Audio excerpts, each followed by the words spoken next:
Esto pasó en el rancho Los Mezquites, Sierra de Jalisco, donde la familia Calderón vivió apartada desde 1893.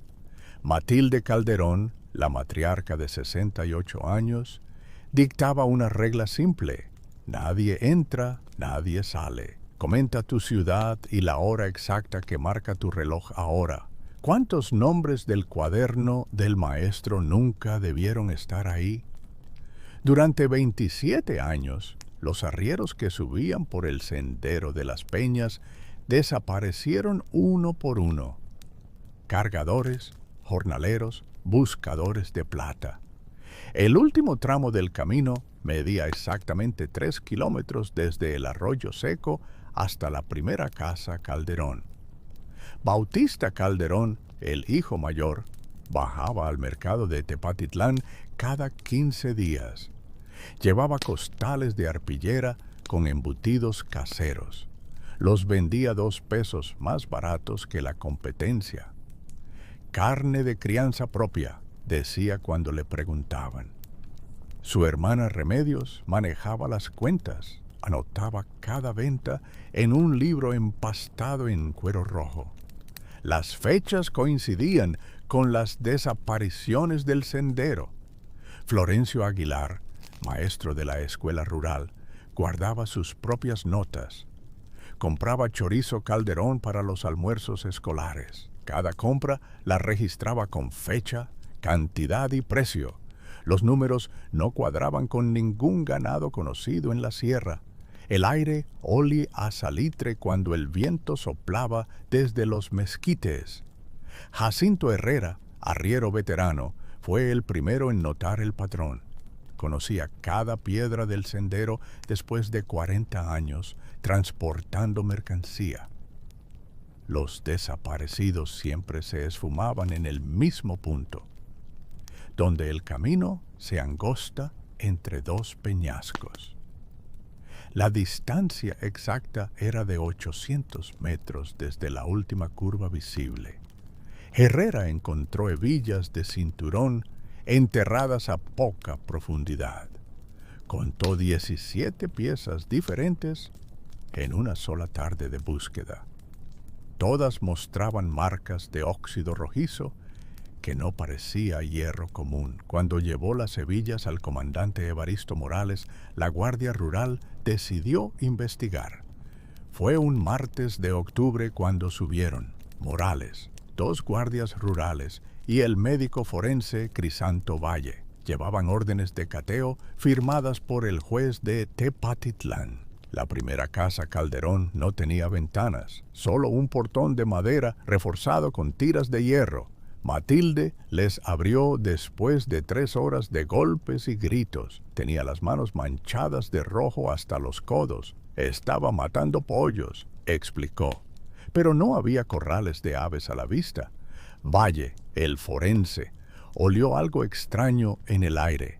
No era aroma de cocina normal. Pidió revisar la cocina y los cuartos traseros. Encontraron ganchos de carnicería colgando de las vigas del techo. 19 ganchos en total, cada uno con restos de grasa seca.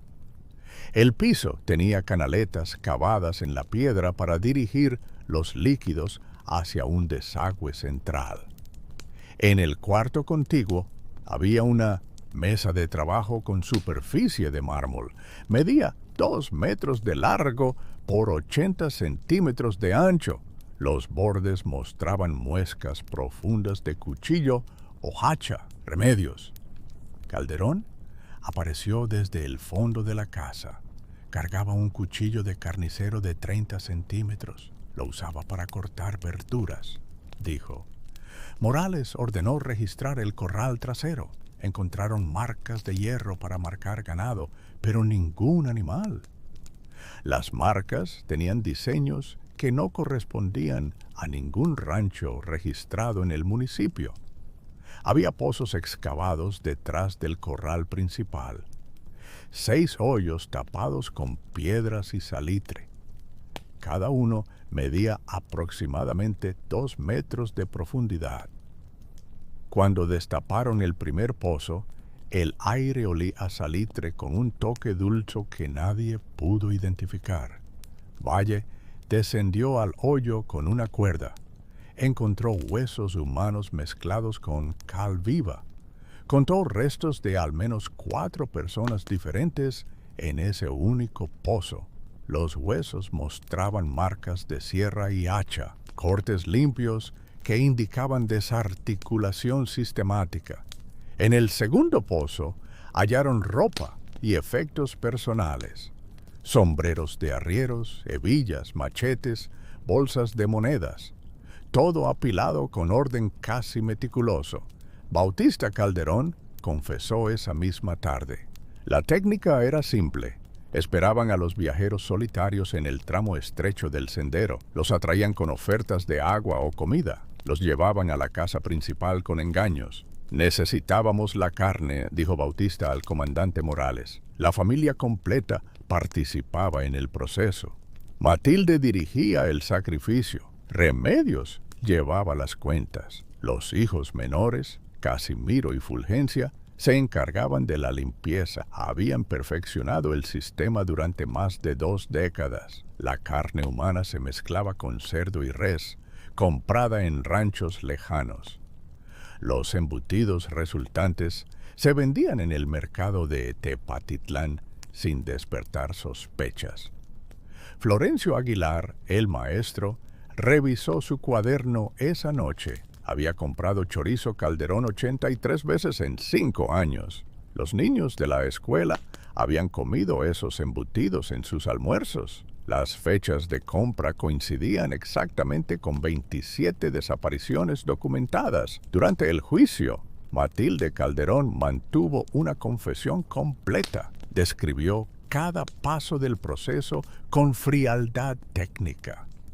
Explicó cómo elegían a las víctimas y cómo procesaban los cuerpos.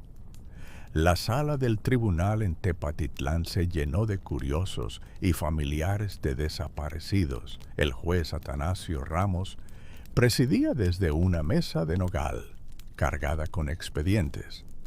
Sobre la mesa había 3 objetos que cambiaron el rumbo del juicio: el cuaderno rojo de remedios, el cuaderno de compras del maestro Aguilar y un frasco con muestras de carne decomisada. Cuando el fiscal leyó los nombres de las víctimas identificadas, el silencio llenó la sala. Abundio Cervantes, desaparecido en marzo del 97. Tiburcio Sandoval, perdido en julio del 98. Modesto Jiménez, esfumado en diciembre del 900.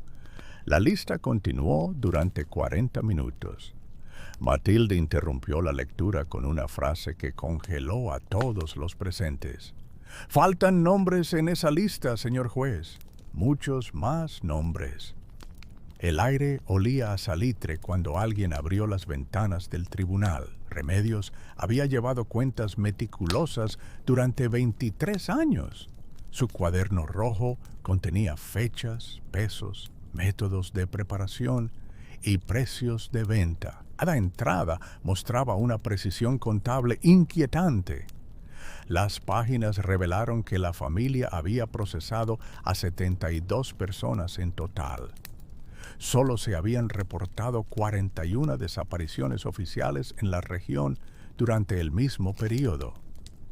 31 nombres permanecían sin identificar: viajeros solitarios, vagabundos, trabajadores temporales que nadie reclamó ni denunció como perdidos. El médico forense Valle declaró que las muestras de carne decomisada contenían tejido humano mezclado con cerdo y res. Las proporciones variaban, pero el componente humano nunca bajaba del 30%. Casimiro Calderón, de 20 años, confesó detalles sobre el procesamiento familiar.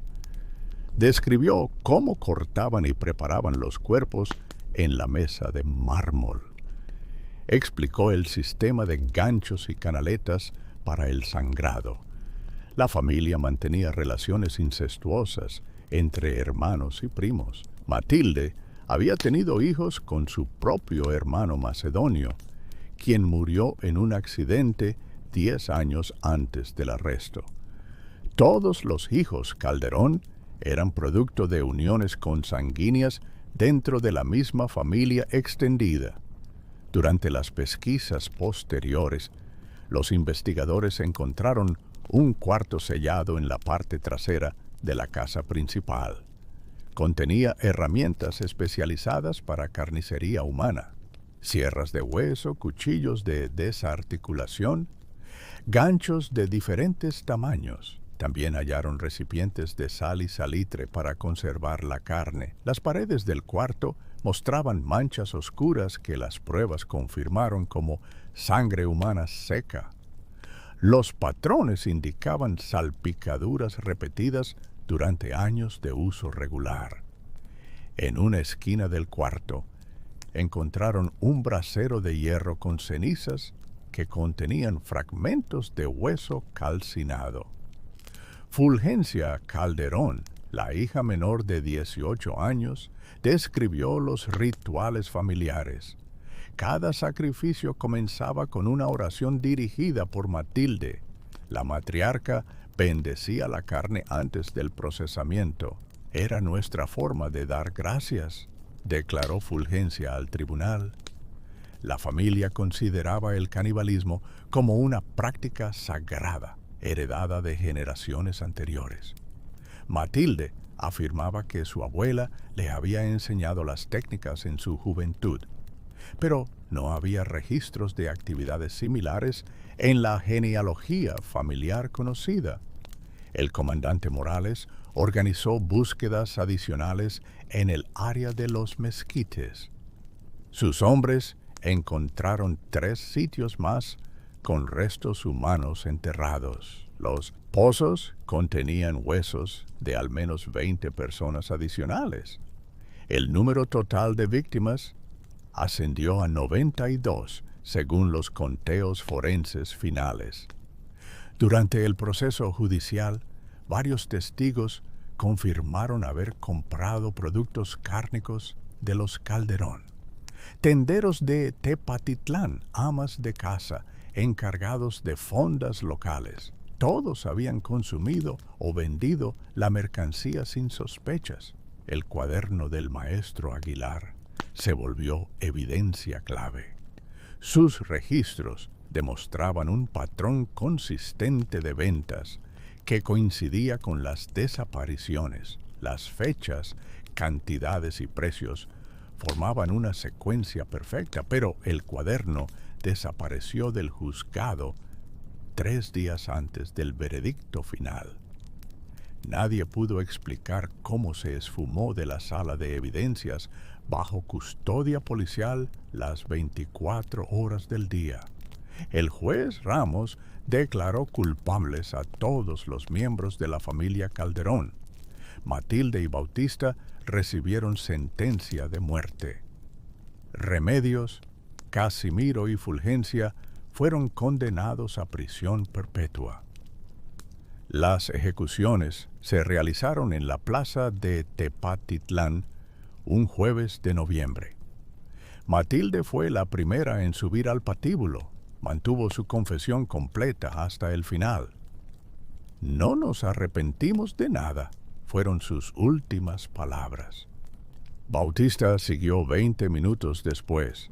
Murió en silencio. Los cuerpos fueron enterrados en fosas separadas fuera del cementerio municipal. Las autoridades temían que sus tumbas se convirtieran en sitios de curiosidad mórbida. Durante los meses siguientes al juicio, varios comerciantes de Tepatitlán reportaron caídas en las ventas de embutidos y carne procesada. Los consumidores desarrollaron desconfianza hacia los productos cárnicos de origen incierto. La casa de los mezquites fue clausurada y sellada por orden judicial. Permanece abandonada desde entonces, pero los vecinos de la sierra reportan olores extraños que persisten en el aire cuando el viento sopla desde esa dirección. El aire sigue oliendo a salitre en las noches sin luna. Remedios. Calderón murió en prisión después de 7 años de reclusión. Casimiro escapó durante un traslado carcelario en 1914. Su paradero permanece desconocido. Fulgencia cumplió 15 años de condena antes de ser liberada por buena conducta. Se mudó a la Ciudad de México y desapareció de los registros públicos. El médico forense Valle conservó muestras de los restos encontrados para estudios posteriores. Sus análisis revelaron evidencias de consumo ritual prolongado. Los huesos mostraban patrones de corte que indicaban conocimiento anatómico avanzado. Valle documentó técnicas de desarticulación que sugerían experiencia profesional en carnicería o medicina. El comandante Morales fue ascendido después del caso Calderón. Continuó patrullando la sierra hasta su retiro en 1920. Nunca volvió a hablar públicamente sobre la investigación. Florencio Aguilar, el maestro, quemó su cuaderno de compras después de que desapareciera el original del juzgado. Renunció a su puesto en la escuela rural y se mudó a Guadalajara. Antes de partir, confesó a un colega que había alimentado sin saberlo a 30 niños con carne humana durante 5 años consecutivos. La historia de los Calderón se convirtió en leyenda local en la Sierra de Jalisco. Los arrieros evitaron la ruta de las Peñas durante décadas. Muchos caminos alternativos se desarrollaron para sortear el área de los mezquites, pero la fama creció más rápido que los hechos verificables. Las versiones populares exageraron los números, hablaban de 200 víctimas, rituales satánicos, pactos demoníacos. La realidad documentada se perdió entre las especulaciones sensacionalistas. El expediente judicial completo se extravió del archivo municipal de Tepatitlán en 1932. Un incendio accidental destruyó parte del edificio donde se guardaban los documentos históricos. Solo quedaron copias parciales y testimonios de segunda mano. En 1945, un periodista de la Ciudad de México intentó reconstruir la historia. Entrevistó a supervivientes y testigos envejecidos. Sus notas mencionaban inconsistencias en las fechas y tiras oficiales. El periodista nunca publicó su investigación. Sus papeles aparecieron años después con páginas faltantes y correcciones manuscritas que alteraban datos clave.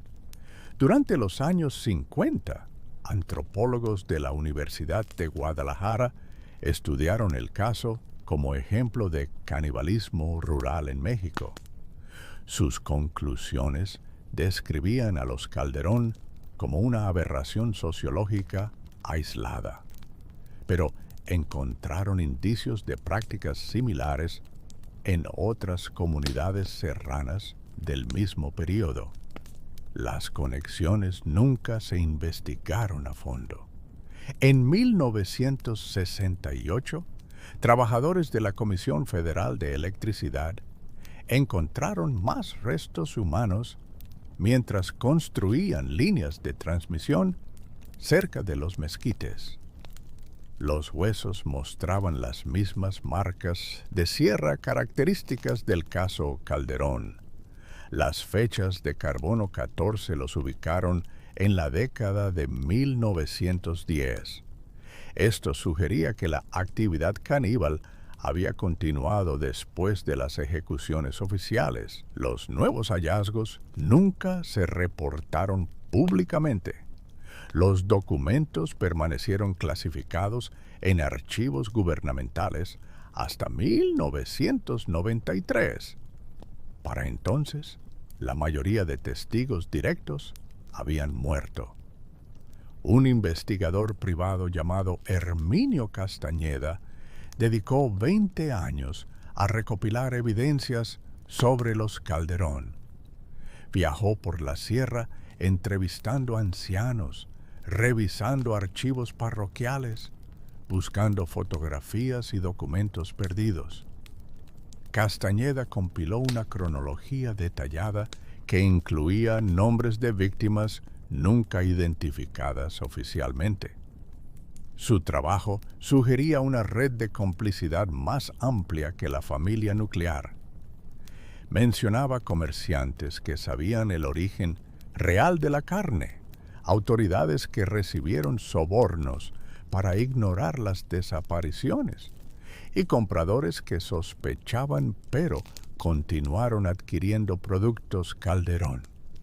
Castañeda murió en un accidente automovilístico en 1991.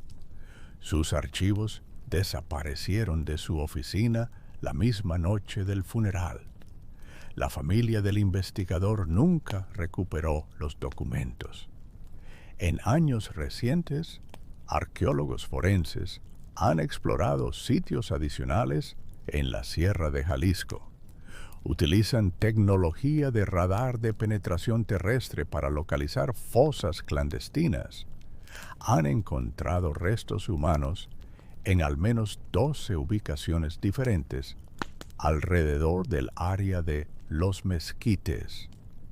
Los huesos muestran patrones de corte consistentes con las técnicas Calderón documentadas en los juicios originales.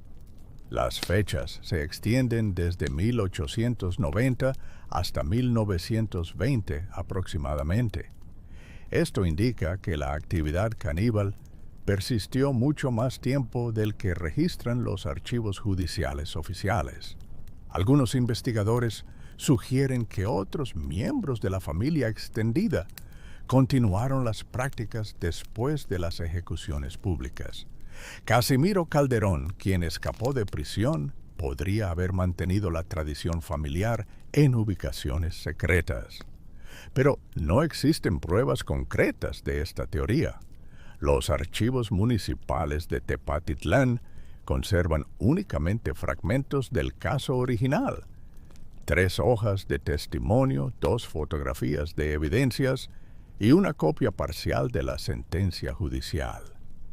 La documentación completa permanece perdida.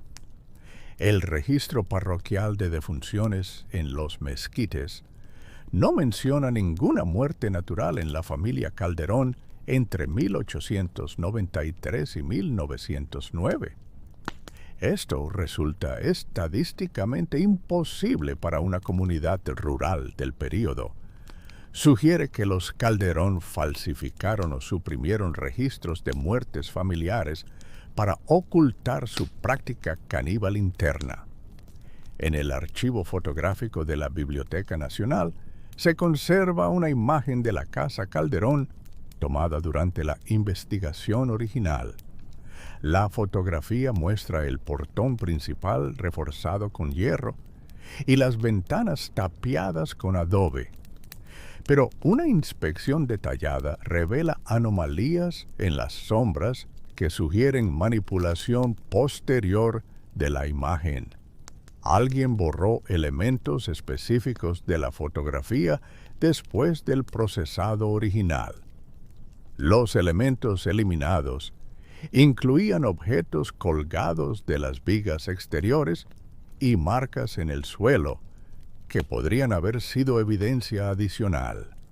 La manipulación fotográfica indica un esfuerzo coordinado para suprimir detalles del caso. Esto sugiere complicidad institucional en el encubrimiento de aspectos específicos de la investigación Calderón.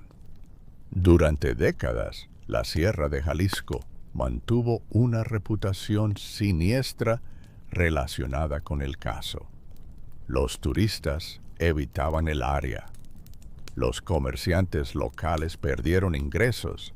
Las inversiones gubernamentales se dirigieron hacia otras regiones. La economía local tardó generaciones en recuperarse del estigma asociado con los Calderón. Pero la fama persistente del caso también atrajo a curiosos mórbidos, investigadores paranormales y cazadores de leyendas urbanas. Algunos llegaban buscando la casa abandonada. Otros intentaban localizar pozos adicionales con restos humanos. La mayor parte regresaba sin encontrar evidencias concretas. Hoy día, la historia de los Calderón sobrevive principalmente en versiones distorsionadas transmitidas por tradición oral. Los hechos verificables se han mezclado con especulaciones, exageraciones y elementos completamente ficticios. La línea entre realidad histórica y leyenda popular se ha vuelto indistinguible. Los archivos oficiales que podrían clarificar los hechos permanecen perdidos, destruidos o inaccesibles. Los testimonios de testigos directos han desaparecido junto con sus portadores. Solo quedan fragmentos inconexos de una historia que una vez estuvo completamente documentada. El cuaderno rojo de Remedios Calderón nunca fue recuperado. Su desaparición del juzgado de Tepatitlán permanece sin explicación satisfactoria. Las autoridades contemporáneas especularon sobre robo, destrucción accidental o traslado no autorizado. Pero ninguna teoría explicaba cómo un objeto bajo custodia policial constante pudo esfumarse sin dejar rastro. El cuaderno contenía la única evidencia directa de los métodos familiares, las identidades de víctimas adicionales y los contactos comerciales que habían permitido la operación durante décadas. Su pérdida eliminó la posibilidad de identificar cómplices o víctimas no reconocidas oficialmente. La documentación forense original tampoco sobrevivió completa. Las muestras de tejido conservadas por el médico Valle se perdieron durante una reorganización del laboratorio municipal en 1925. Los análisis químicos que habrían confirmado definitivamente la presencia de carne humana en los productos Calderón desaparecieron junto con las muestras físicas. Sin evidencia material directa, el caso dependía completamente de testimonios y confesiones que también se extraviaron de los archivos. Esta pérdida sistemática de documentación sugiere un patrón intencional más que una serie de accidentes aislados.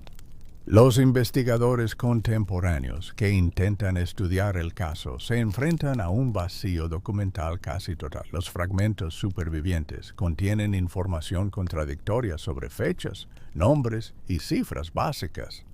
Algunas inconsistencias podrían deberse a errores de transcripción o deterioro de documentos. Otras sugieren alteraciones deliberadas de registros antes de su desaparición final. La historia completa de los Calderón podría ser significativamente diferente de las versiones populares que circulan actualmente. Pero sin acceso a documentación primaria, esa historia verdadera permanece irrecuperable. El sitio de Los Mezquites mantiene su reputación siniestra entre los habitantes locales de la sierra. Los pastores evitan llevar ganado al área. Los cazadores reportan sensaciones inexplicables de malestar. Los viajeros prefieren rutas alternativas. Esta evitación persistente ha preservado accidentalmente el sitio de perturbaciones modernas. Arqueólogos que han visitado la zona describen condiciones de conservación excepcionales para restos orgánicos. El suelo rico en salitre y la ausencia de actividad humana han mantenido intactos estratos que podrían contener evidencia adicional.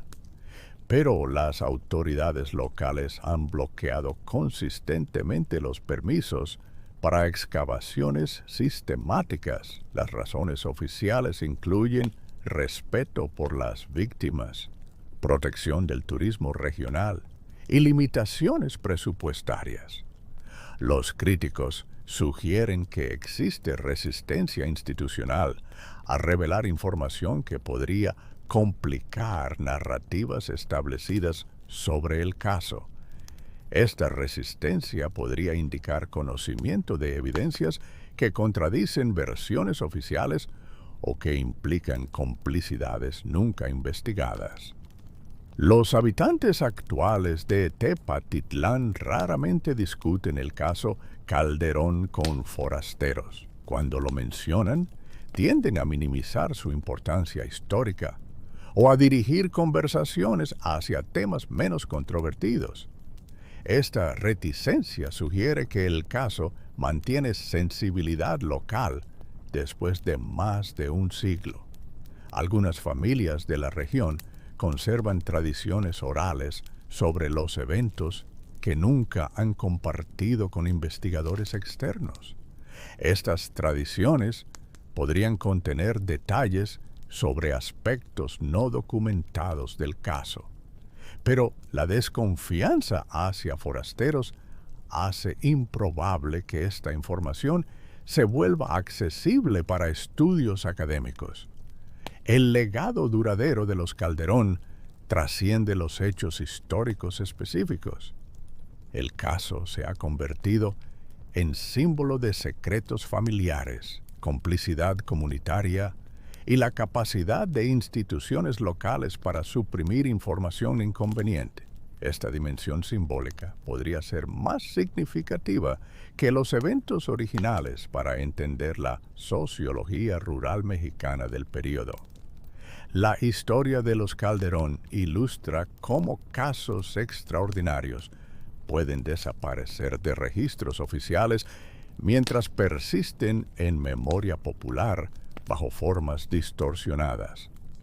Esta distorsión sirve tanto para preservar como para obscurecer verdades históricas incómodas. Si todos conocían el origen real de los embutidos baratos, ¿por qué nadie denunció las ventas hasta que apareció la evidencia física? Si el cuaderno del maestro documentaba un patrón tan claro, ¿cómo pudo desaparecer de una sala de evidencias custodiada permanentemente?